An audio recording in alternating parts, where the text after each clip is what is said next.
So let's talk about, Dr. Lee, a little more invasive treatment here.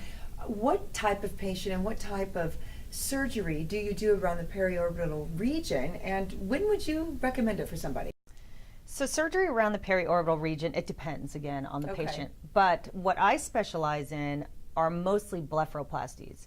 And that's when we take excess skin, sometimes fat, away from the upper and or the lower lid. So it really depends on the patient. If someone's got a lot of loose skin on their upper lids, then that's an upper lid blepharoplasty. If someone's got the bags on their lower lids, then I'll probably do a lower lid blepharoplasty.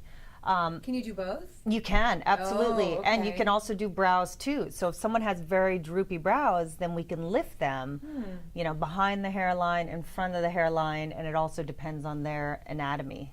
And what suits them best. Size of their forehead. Exactly. And I've always wondered, when they lift the eyebrow, doesn't it look like the eyebrows, how you do the symmetry with, you leave the brows at the normal level by removing the skin but not lifting them too high? Right, you don't want to lift them too high. Well, I will tell you that my #1 goal is to preserve the function of the eyelids, which is to protect the eye. So I'm never too aggressive in how much skin I remove, because it's really important to have your eyelids there to cover the eyes.